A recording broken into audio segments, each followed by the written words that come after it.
I think that this is a great transition because we're going to have a conversation with a friend of the show, friend of Jen's. You two finally were able to meet in not the happiest of circumstances. No, but it is what it is. But we're motivated.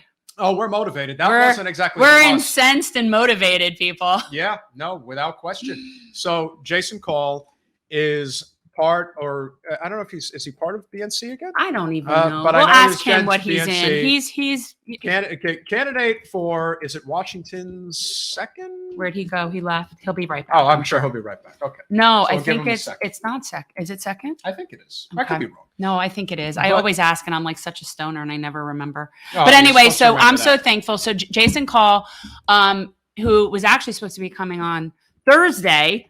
We've had to shift our schedule. We've had to move things, but really what it all comes down to was the Nevada Dems basically not wanting to come on. So it is number 2. I was right. Okay. So this is something I'm going to tell Jason because he doesn't know this story, and I think he'll actually be very appreciative of this story. Oh, yeah, that's right. Of what happened. I don't think he knows what happened. So, all right, bring him on because I need to tell him what happened, and he's probably wondering why I'm wearing devil horns, other than I am a little bit like satanic. That is very true, but you guys definitely, like you say, there are certain people that you meet in politics, you can be friendly with and whatnot. Yeah. This is definitely somebody you would hang out with.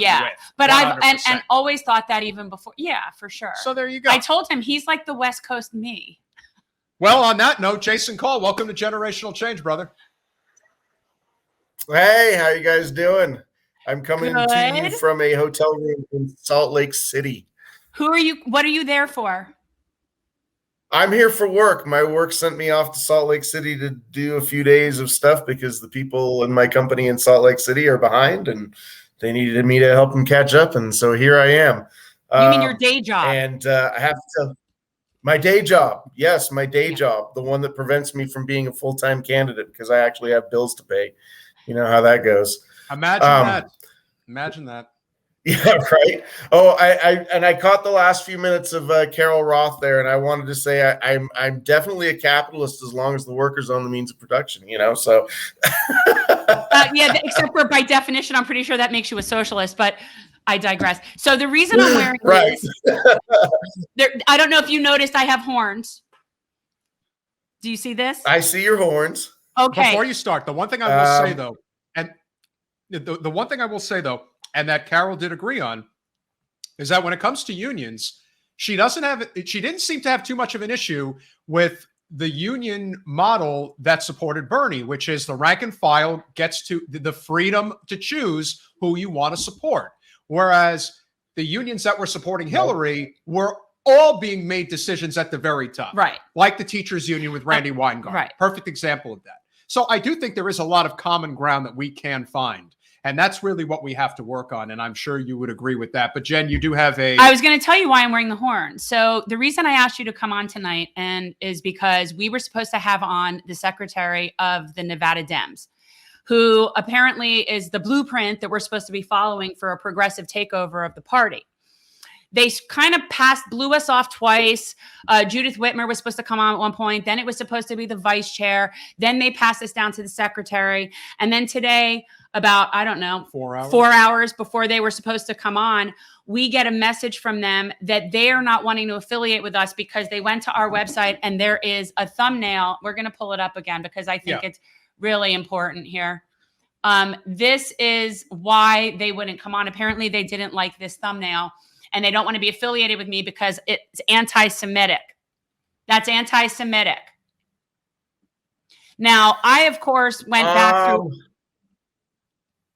a dozen of our shows where I put devil horns on so many different people that you can't even fathom. I believe she's actually the only Jewish person I have put horns on.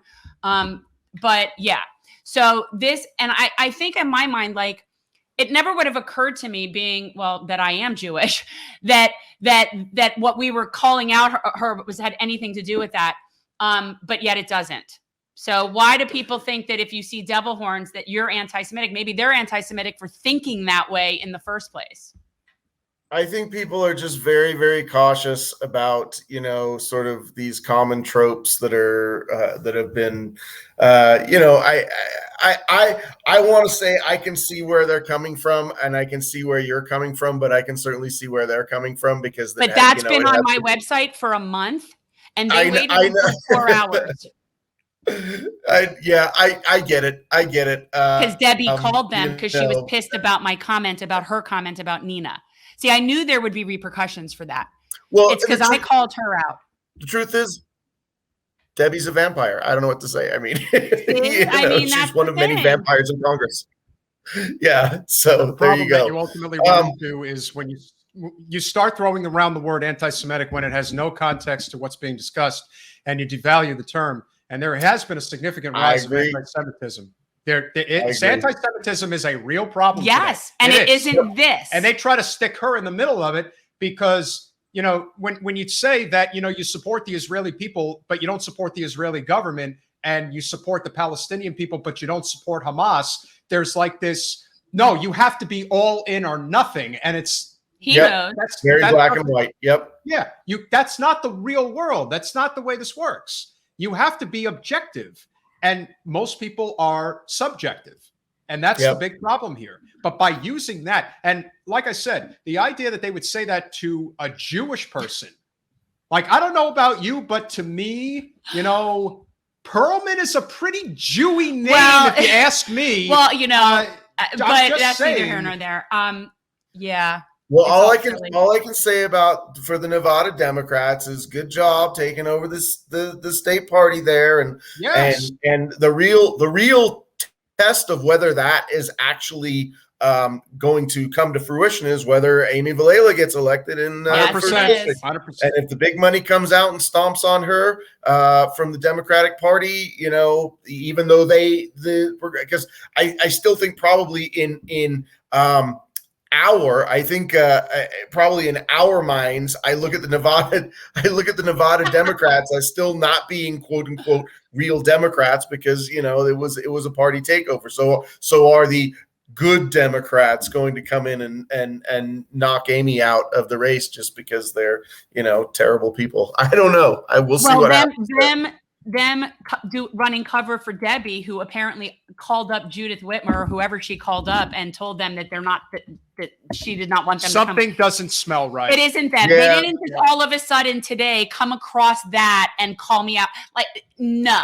Well, Jen went right before we left Cleveland. I was in the room with her. Jen put out a tweet basically calling out Debbie about the fact that Debbie was basically trying to dance on Nina's grave. And she did it in such a bush league kind of way, in such a terrible, hang on one second.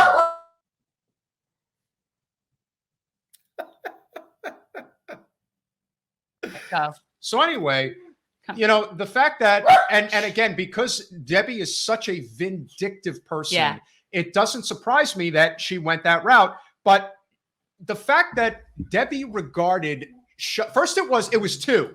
It was bad enough that she lauded Shontel Brown and was saying, I can't wait to work with Shontel Brown in Congress. This is going to be great. And it's like, Debbie never says that ever about anybody. But the fact that she's doing it as a direct shot to Nina, I thought was bad enough. That was a complete low blow on her part. But that wasn't enough. It wasn't enough. She had to take it a step further. And then she decided to not only say that it was nice that Nina lost, but that it was a mitzvah that Shontel won. I saw, I think I commented on your Instagram post on that. I was just like, I mean, establishment.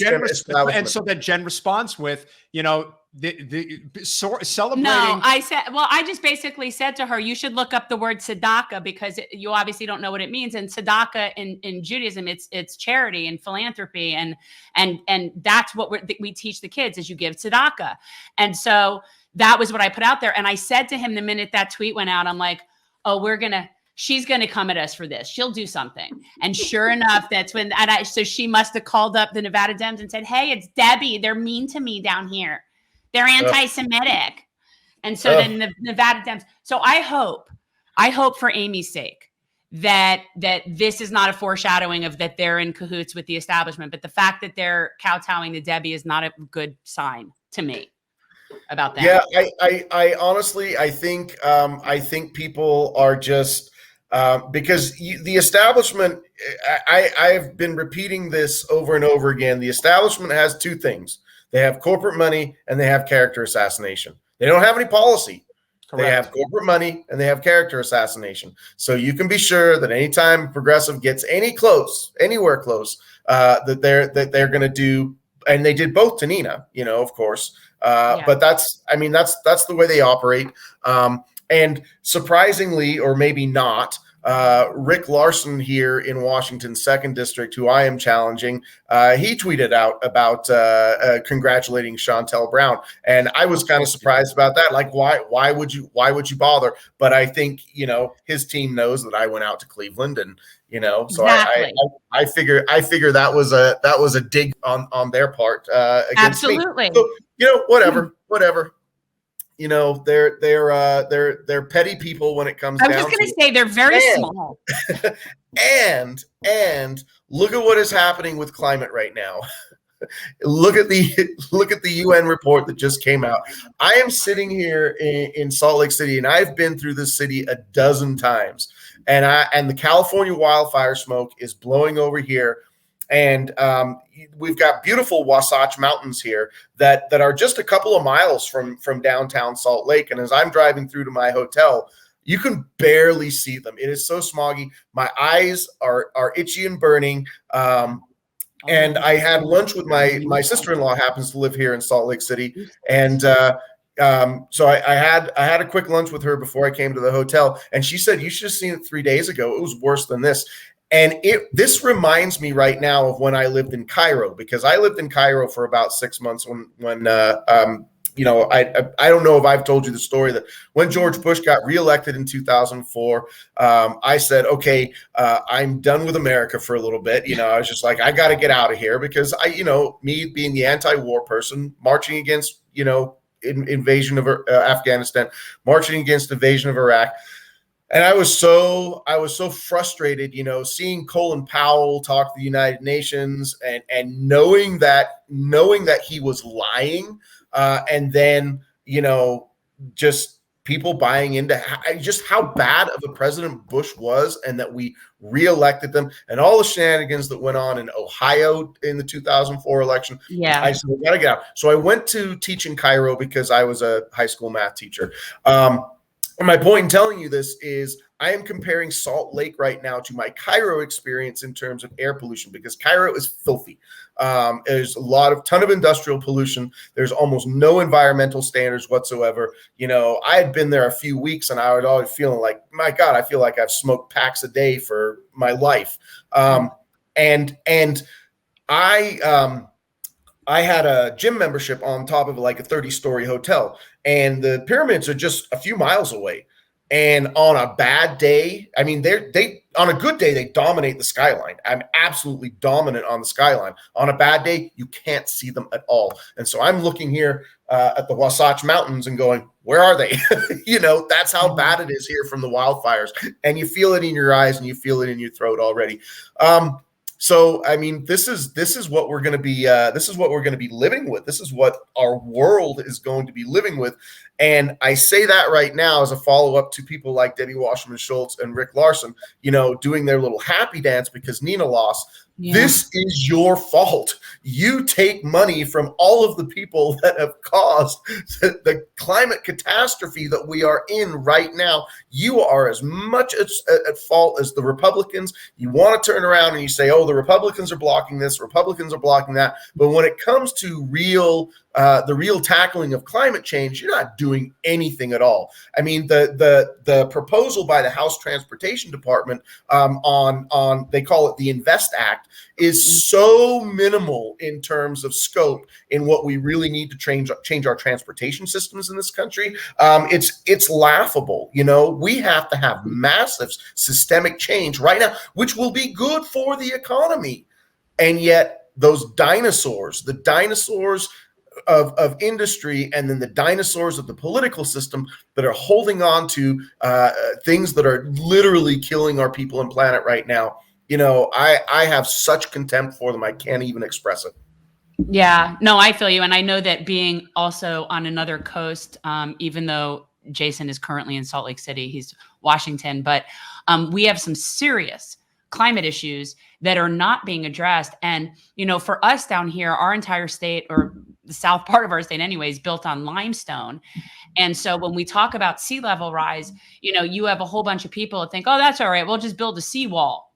And they're not thinking, okay, well, yeah, except for it comes up underneath and it infiltrates our water, it infiltrates our infrastructure. We're going to have issues for fresh water here. And well, the acidification of the water systems will eat away at the limestone also, Yeah. Oh, no, we're having a serious problem. Yeah. And we also have, when it rains harshly, and there's a lot of parts of Fort Lauderdale where it's sewage in the streets because they're still on septic. So when salt level rises, it doesn't just come up on the beach. I think people think it just comes up on the beach. That's not how this works. Comes up on your shower. You end up standing in it in your shower. It's just, well, I'm fortunate where I am is actually like in the highest point in Broward County. So when you look at the maps of Florida, post the apocalypse, and there's this like ridge that goes down the center, I actually live on that. So like we'll be clinging to life, but I'll be oceanfront. But, we have a problem. And this thing that just happened on our coast with the building and Surfside literally collapsing. And it really is due to saltwater encroachment. And what do you guys see where you are in Washington in terms of like real time problems that are a result of poor infrastructure and climate?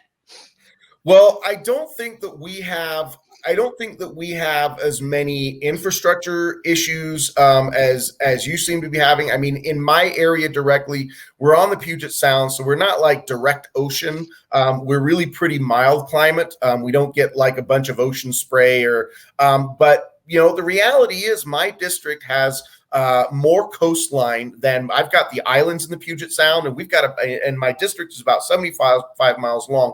And so we've got probably around 400 miles of coastline. So one of the really alarming things about the UN report that came out is that rising tides are inevitable. Well, that's going to hit my district hard. We have 75 miles worth of coastal communities and farmland that's gonna it's going to displace people. What are we doing to plan for the inevitable displacement of people that is going to require a very different kind of transportation system that we have right now? And the real answer is virtually nothing. And we have so many options in Washington State. I've got solar panels on my house, so I know solar works here. But we've got, like I said, tons of coast. We can tap into tidal energy. We're sitting on the ring of fire, right? We could tap into geothermal energy. And that's actually one of the things that we are seeing, like a real visual marker for how bad this summer is we are used to seeing, we've got, 4 or 5 of the largest volcanoes in the Cascade Range, which goes from British Columbia all the way down to, Mount Shasta in California. We've got 4 or 5 of the largest volcanoes in the Cascade Range, and they're very distinct. Like they're year round, and I've lived in this area for 40 years, and so the shape of those mountains is distinct. We have had so much heat and so much snow melt that it's actually changing weirdly the outline of these mountains because of the snow melt. And then the lower mountains, the ones that are only going up to like 8,000 feet, 10,000 feet, they are virtually devoid of snow, where usually like the Olympic Peninsula where Rebecca Parson is running, we usually see snow cap on those Olympic mountains year round. Same thing on the Cascades. So I can look east, I can look west, I can see mountains that should have snow on them, and they're virtually devoid of snow right now. There was actually satellite imagery from the snow melt from Mount Rainier showing all of the debris that the abnormal snow melt has brought down through the Tacoma area, that valley, Puyallup Valley and Tacoma area. You can see the impact of that snow melt from satellite photos. It's really alarming, and representatives like Rick Larson are completely performative. I mean, he's chair of the aviation committee. He won't address the fact that we need to be scaling back air travel. I mean, there is no clean air travel. I got on an airplane to come here, but the reality is we need to start really investing in rail and be able to get across the country quickly with high-speed rail and eliminate air travel. He's never going to do that because he's fully funded by the aviation industry and is chair of, Boeing is right there in my district. And Boeing, I mean, just talk about the labor issues with Boeing. Oh.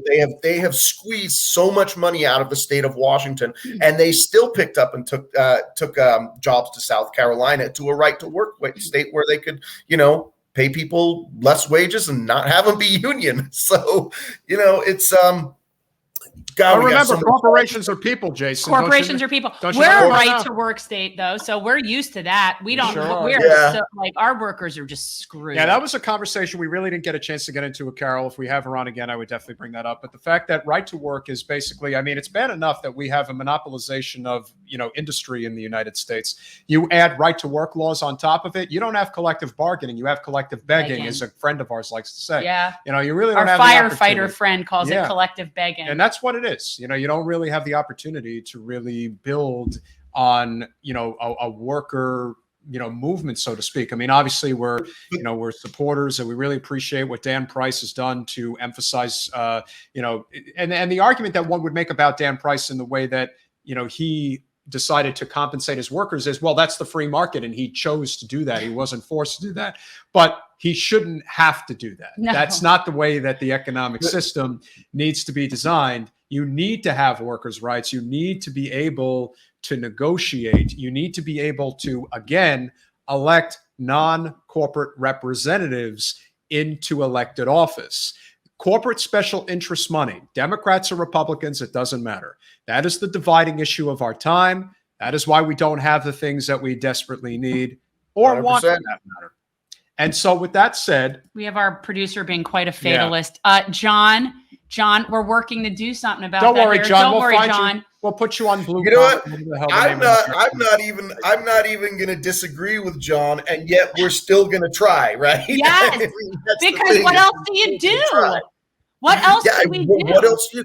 And it's amazing to me that people at this point have not realized that this sort of hyper-capitalism is not sustainable. It's not a sustainable economy in any way except for the rich, and even the very wealthy, once we're all like, begging for scraps and can't afford to feed our kids, which so many of us are right now, and the jobs are no longer there for us, what are the rich going to do?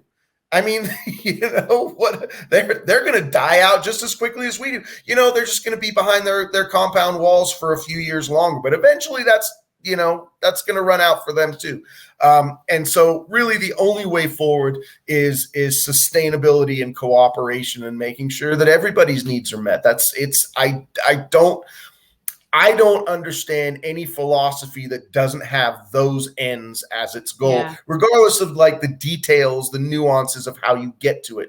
But if that goal isn't that everybody's needs are met so that we have a sustainable future, I can't fathom that mindset. Yeah, again, you're sounding a little socialist, Jason. You might want to check that out. You might want to have a doctor look at that for you. Just a little bit. More pushing towards it in that direction. I mean, even somebody like our previous guest who is very much free market, this, that, and the other thing, we were even pulling out of her like, yeah, maybe you're right on some of these. No, I was biting my tongue for like the first half. As soon as she started talking about, making it competitive so everyone can afford healthcare, and I'm thinking, see, the whole point is that you shouldn't have to pay for healthcare. And the other thing that I tried to emphasize to her is that, I'm a small business owner, but not everybody is capable of being an entrepreneur. No. There is this mindset that a lot of them get into, this idea that everybody is capable of being financially independent. It's not possible. No, it's not. It's not human nature. They just give you the opportunity. As long as you all have the same opportunity, then that's fine. But the problem is there needs to be other avenues for people. But you know what would be a great start to the opportunity for everybody for entrepreneurship? How about eliminating poverty, making sure everybody has health care, and making sure everybody isn't saddled with educational debt and they can get the education they need? Let's start with those three things and then see how entrepreneurship happens. That's what I think too. So that sounds like universal health care, universal education, and UBI. So it basically puts all three things together and it works. And I would throw housing into the mix. Although if you're giving people health care and a living wage, they can probably afford housing. That's why people, in fact, you wouldn't have to have affordable housing if you just paid people. If people could afford to live, then you wouldn't need to have special housing. They would just have houses. You know, and like I said, I mean, Carol was right on a number of things, but it's the conclusion, it's the solutions. It's the solutions to the problems that there is this mindset that the libertarian free market capitalist thinks is the market will always solve the problem. And the answer to that is no, it can't. It can't solve every problem. It's not possible because human nature doesn't beget something like that.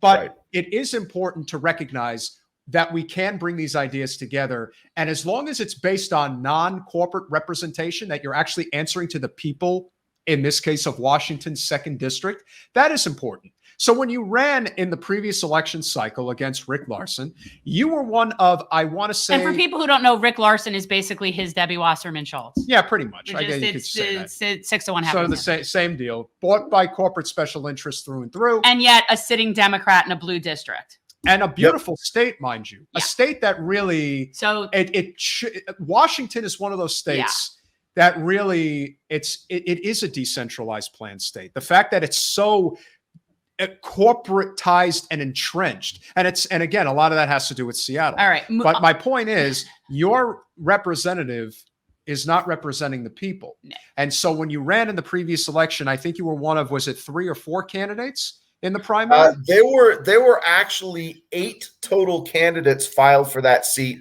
but Rick and I were the only filed Democrats. The other 6 were Republicans. You have open primary. We have open primary. We have top 2 primary, just like California. So you have the jungle primaries like California does. Exactly. And that should work for us. That really should work for us because the reality of my district is that Rick Larson has whipped the whipped the Republican in the race for the last 5 cycles going. The only time he ever came like close to being unseated by a Republican was in 2010, and that was that wave of across the country. Democrats lost their seat, and he came close to losing them, and then he popped right back to beating the Republicans by a 2-1 margin. So there's really no chance that this district is going to go to a Republican. And so it's really, I've been selling to the people of this district, man, get me on the ballot next to Rick. If I'm on the ballot next to Rick Larson, or even if, they say, oh, well, the argument in many other states is, well, we can't vote for a progressive because we know this person has proven to be able to beat Republicans. And we don't know if we put a progressive on the ballot that they are going to be able to beat a Republican. That's talking point 3.1b. Go on. I digress. If I was on the ballot next to a Republican, I would win that seat. If Rick's on the ballot next to a Republican, he's going to win that seat. So the best scenario for this district is for me and Rick to go head to head in the general. And then he is going to have to answer for 20 years of shitty votes that we have in a spreadsheet. And I'm going to say, well, what about this? And what about this? And what about this? Because his voting record is awful. It is anti-progressive, and it is an absolute embarrassment that for the first year in 20 years, he is running on being a bold FDR progressive. Why is he doing that? Because I was the guy who said I was the FDR progressive in the last cycle. It's infuriating, and it's also embarrassing. But that again, that's what the establishment does. They don't have any ideas of their own except to hold on to power. Power for the purpose of power for the purpose of enriching their corporate donors so that they can stay in power, but nothing actually about progress. And I really think that that's where the issue of language becomes so important when you're running for office, because to me, I think the word progressive has been co-opted. Oh, yeah. I think it's not what it used to be. Even Debbie said she was progressive. Even Debbie said that, and we know that she's yes. That's the perfect reaction because said that in Debbie her TV ad. Debbie really is the poster child for corporate Democrats. She really is, and the idea that you would use that just goes to show you that it's basically become a very watered down term. But the term that isn't watered down is non-corporate, because that's what it is. Exactly. Yeah, you can't lie about that, and I think, and between you and Rick, that is what will define your next race. So what's going to be different this time around compared to last time? Well, one, we're going to be able to go out there and knock doors, and having the dynamics of our race last time around was the whole country shut down 5 days before, or I would say 5 days after Bernie. Not Bernie, but the Washington State had their presidential primary on March 10th. And then the whole country closed down on March 15th. And everybody was freaked out about going outside and, knocking on doors. And no, we shouldn't do that. In retrospect, I think it would have been 6 of one, half a dozen of the other, because we would have gotten in trouble if we'd gone knocking doors. And then it certainly hurt us not to get out there, because we did have volunteers who wanted to go do that for us. And we said, man, this is going to look real bad. And they're going to use it to hammer us if they would have do this. So this year, we still have a huge volunteer corps who is ready to go out and hit those doors and walk that turf, just like we did in Cleveland for Nina. I spent 8 days out there knocking doors, pretty much morning, noon, and night. And if we had more people on the ground there, 3,000 votes, we could have covered that territory. We could have flipped those votes, and I won't say any more about that. But we do need to get out on the streets, and that is something that we're going to have. And we have the name recognition. We have a lot of county and legislative district chairs who are in support of my campaign, publicly supporting it. So we're going to get our local endorsements. We are probably still not going to get union endorsements. And Jen and I know you have talked about that a lot. We've talked about that, yeah. So that's still going to be a fight. But I think we can double our primary vote, and I think we can be on the ballot next to Rick. And again, you're exactly right, Pete. The message: corporate versus non-corporate, and this district is a safe blue seat. There is no. I had people telling me after the primary last year, well, if I'd known you were going to do so well, I would have voted for you. And you just want to go, woulda, shoulda, come on. But that's why it's that's why AOC. This is why I tried to tell people. Alex's win over Crowley was an anomaly of all-time anomalies. Almost nobody ever wins their first race. Yeah. It's almost impossible, because building name recognition is hard enough, and then you have to deal with all the dirty tricks that the party is going to do to stymie you. And this is Patty Murray's state. This is a state that, you have to deal. And who's the other senator? Why am I blanking on her name? Cantwell, who basically bought that seat. Didn't we mock her? Yes, we did. She was one of our. She was a bootlicker one week, wasn't she? She was one of our. She was a bootlicker of the week. For such a state, I have no doubt. I have no doubt about that. and Washington is such a great state, and the fact that it has been so corporate captured, and again, I said, a lot of that just has to do with Seattle and what's happened with Dr. Evil. Seattle has the only progressive rep. Pramila Jayapal is the only progressive rep, and Seattle has Shama Sawant on their city council, who did absolutely just bold buster move where they're trying to recall her, and she actually went out and gathered 6 signatures for her own recall petition and said, "All right, bitches, let's put this thing on the ballot. Let's do it." And she got the signatures, and now they're fighting. Now they're trying voter suppression now there, because they're saying, "Oh, well, that's not enough signatures now." So there's a whole bunch of shenanigans going on. You saw what, Jay? Did you see what's happening Jason, in Buffalo? With India, they're doing the same thing. Yes, they're doing the mayor out there, and we'll talk more about that particular race later. It's what they're trying to do is just get rid of the position. They're like, okay, she's going to win the mayor. So what we'll do is we'll create a city manager position and take away all the duties of mayor, and thereby she won't really have a job. So they're really. Is the guy running the write-in campaign though? Is the former mayor? Yes, he's still in. Yes. So he's doing that also. So they're trying a multi-pronged approach to get her out of the picture. They need X amount of votes to create the position of city manager. Yep. And so they're trying to put somebody in power, a non-elected person that would supersede the elected mayor. How do you get the public to see these shenanigans for what they are? How do you do that? It's so maddening that you can't just say, "Hey, check this thing out," and everybody goes, oh man, that's some real bullshit. That's no good. Right. And then they say, of course we got to support India. I mean, she won the primary. Yeah. So it's ridiculous. But I was going to say about Washington. I tell people that the people in Washington are, progressive.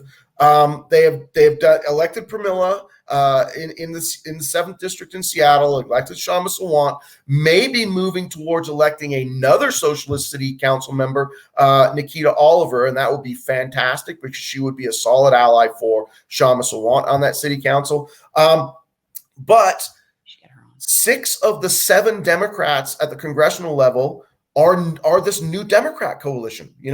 Rick Larson, Kim Schreier, and Susan DelBene, who's the 12th richest member of Congress, and Derek Kilmer, who is the chair of the New Democrats, or was the chair. Susan DelBene is the new chair. Newly elected Marilyn Strickland in the 10th district. They are all this new Democrat coalition, and these Democrats have no idea of the history of their own party. The New Democrats were born out of the Third Way Democrats, and the Third Way Democrats were seeded by the frickin' Koch brothers, for Christ's sake, because they wanted a coalition within the Democratic Party that would fight for these free trade deals. And that's all that and that's exactly where Rick Larson stands. Rick Larson is a huge free trade. He wants to open up China to American companies.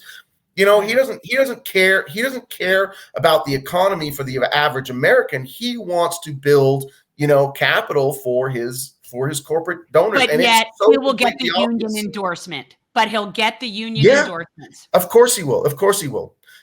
And I was just reminded of when I ran for in New Mexico back in 2008. I ran for state Senate seat. I wasn't in New Mexico very long. It's kind of my second home. But I ran for state Senate seat, and I went and did the union interview for AFSCME, right? And the current governor of New Mexico, Michelle Lujan Grisham, also ran, and then the current one of the senators from New Mexico, Martin Heinrich, that was when he ended up being elected in 2008 for the Albuquerque area. But the AFSCME union president told me after my interview, I really liked everything you said.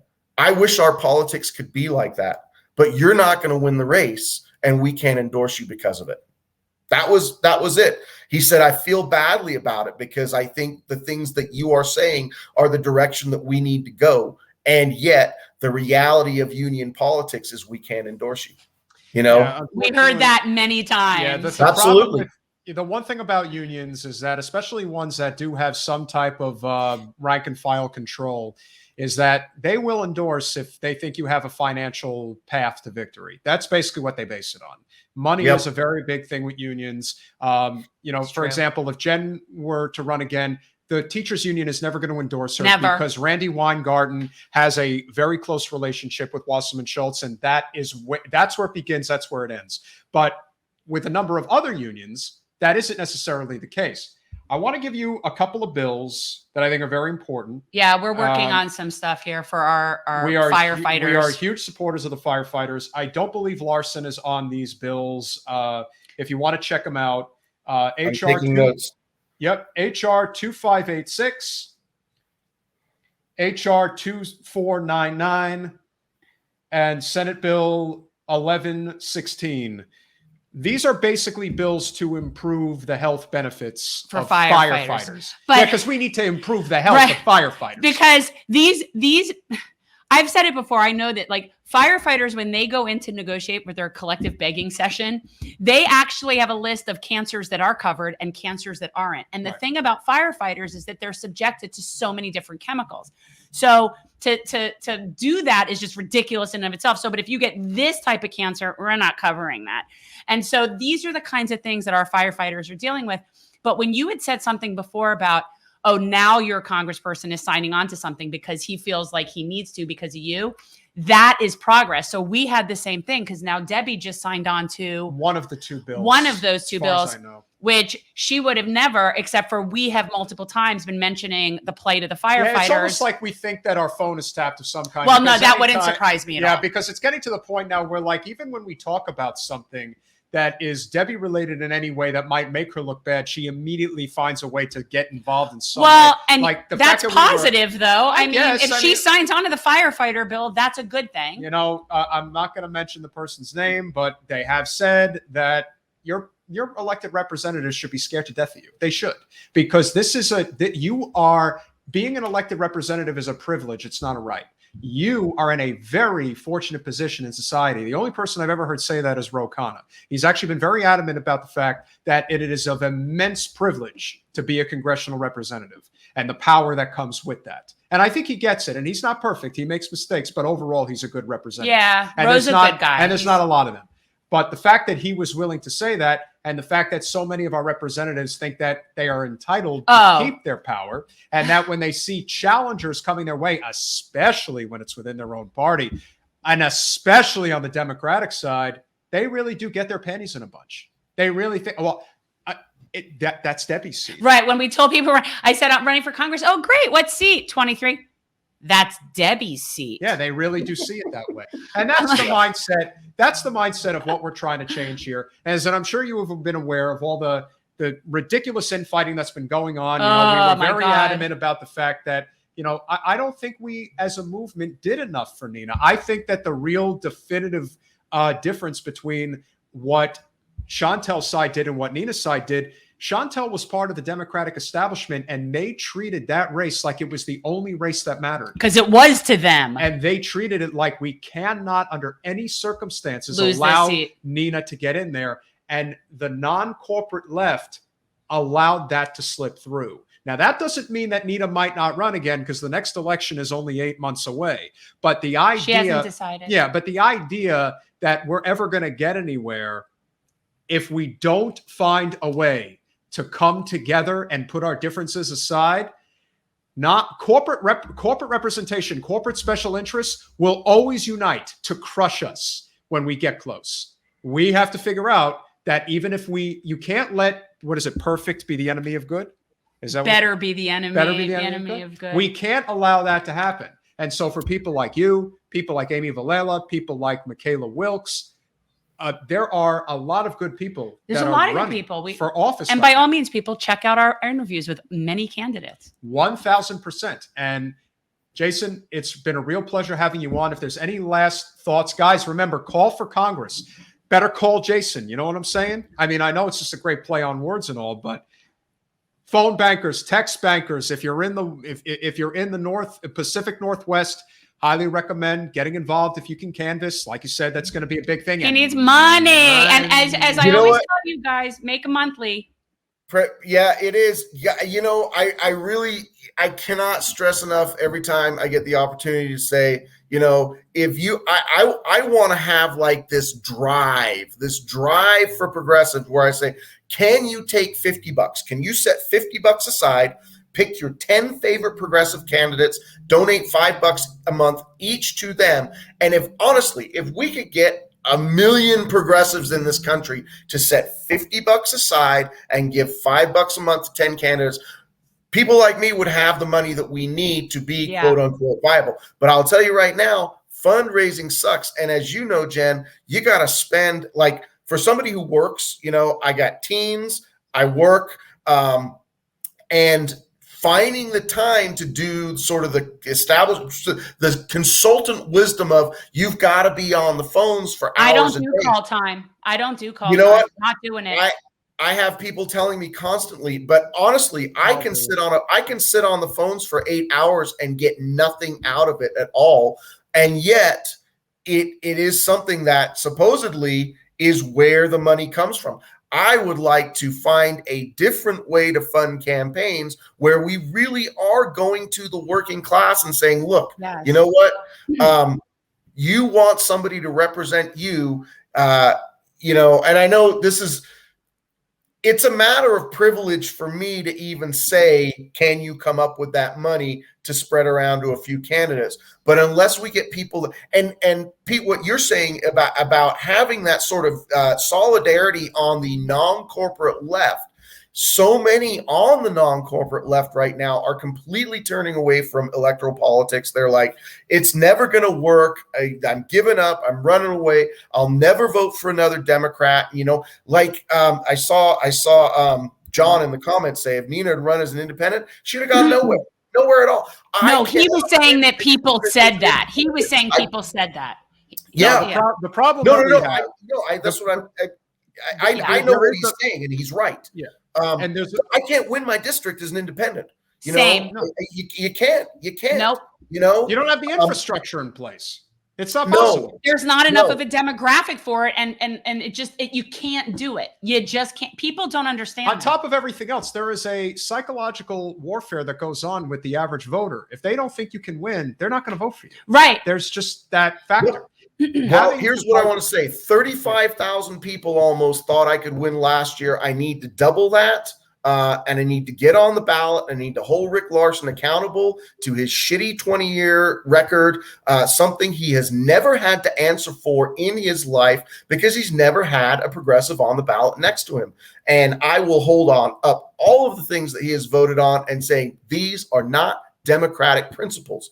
I can go to our party platform and tell you, you are not a good Democrat, you know, because of the way you vote. And we need to have a way to expose that to people. By the way, I'll leave with this. My website, callforcongress.com. If you go to Rick's Receipts, there's a tab on there that is called Rick's Receipts. I have the best opposition research in the country. We have dug up all of the FEC filings, all of the votes.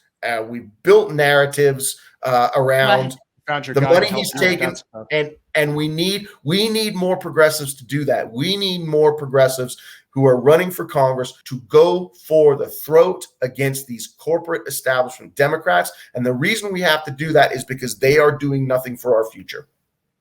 I agree. We just talked about that. Like the best strategy for people that are that we're considered left is to out-dem the Dems.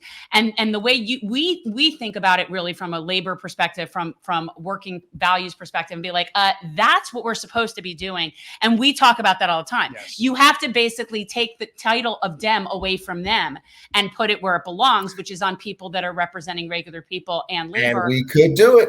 That's what we talk about all the time. We have to claim it. We have to reclaim we've that got name. A lot of roadblocks here in South Florida for a number of reasons. But the truth of the matter is, if we really had a financial operation that could compete at least reasonably with somebody like Debbie, the ammunition is there. Just like with a guy like Rick Larson, the ammunition is there. You just need to be able to build this coalition and recognize that change can happen. It just doesn't happen, unfortunately, fast enough. But unfortunately, there is also that component of independent media that profits off of fatalism.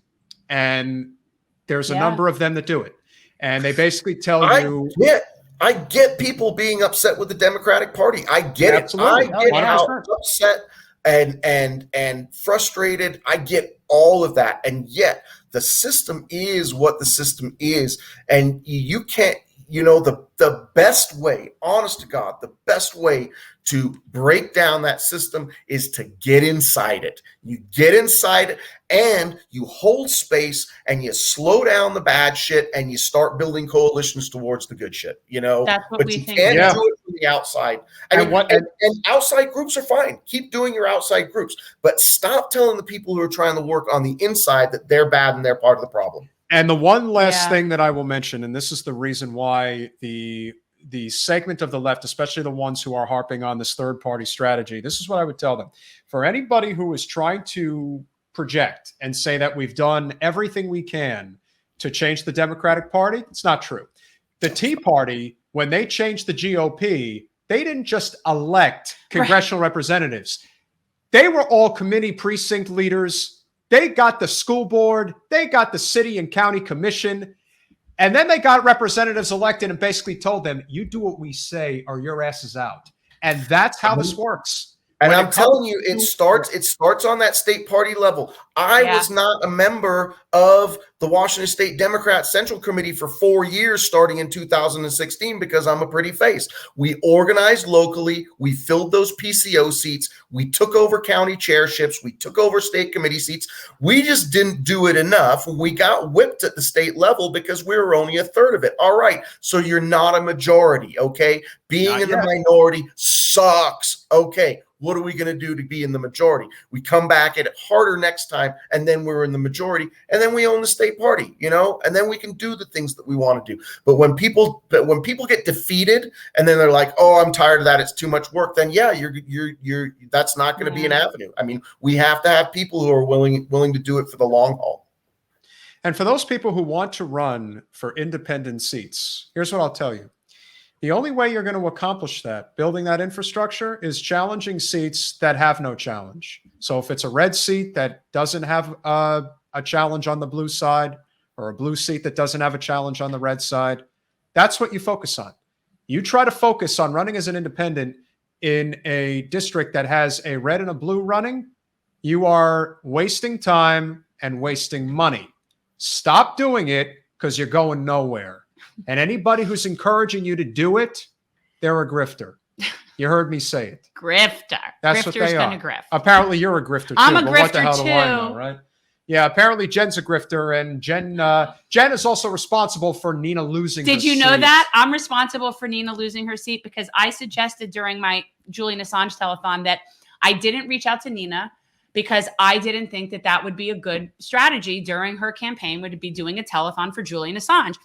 That's all I said. I didn't say I spoke to her. I didn't say I advised her. But meanwhile, today, some numbnut on Sabby Show was sitting there saying that, yeah, well, JenPerelman told Nina not to go to the Assange telethon. No, that's not what I said. Well, that's the same thing with the Medicare for all hour, It's the type of toxicity that unfortunately has seeped its way in, where it becomes this sort of Debbie Downer type situation. You take out a 10-second soundbite out of a 5-hour telethon, and that is the only thing that you're focusing on. As far as I'm concerned, that just proves that you're not a serious person. No. You're not serious about actual change. Seriously, that was one blip in a 5-hour thing, and they latched on that. We need to become a much more serious movement. We have to be. I say that with devil horns on my head. You put there, quite honestly. Well, we need to be very serious, people. It's true. Yes. It's true. There we go. So we will definitely have you back again. We're definitely going to look to do more candidate panels. I think that is very important. Yes. We were definitely, we did a thing recently with Mike Figueredo, as you know, of the Humanist Report. And I think that more of these group discussions, I think, are going to be very powerful. Guys, call for Congress. Check it out. Jason is definitely one of the good ones. Yeah. You definitely want to give him some help. He needs it. Jason. And we'll be seeing you soon, my friend. Thanks, Jason. Take care. So again, it was great. And it was great that he could come on and fill in where the Nevada Dems drop us. No, absolutely. And again, I think it was terribly uncalled for on their part. The fact that it was all done at the last minute, it's just, but that's when they got the phone call. That's when they got the phone call from Debbie. They weren't necessarily going to cancel us until she called them. The fact that she doesn't think that we are aware of this is hilarious to me. I can't think of any. It's very poor form. Nevada Dems. Very bad form. And we support what you're doing. Yeah, that's the ironic part. The worst part is that we were advocating for you guys. Yeah. We weren't bashing you. We weren't trying to tell you that you were wrong. No. We thought that you guys have the path, and maybe you do. But you know what? Not with her. Send a smoke signal. Let us know that it's not what you think, that we actually don't have a choice, because Debbie's friends with our current representative, and she's going to see to it that representative screws us over even more than we've already been screwed. Make it so that we understand. Instead, you come off like we're bad people. Because it was anti-Semitic. I mean, you're really barking up the wrong tree. You know what it reminds me of? The Seinfeld, where with Putty, when she's like, "You think I'm going to hell?" It's the devil horns. It's the devil horns. Thanks for watching. If you want to support our mission to transform politics into service, please like this video, subscribe, follow us on social media, and consider joining our Patreon, where you'll get early access to our interviews as well as other exclusive content. Links are in the description. Peace out.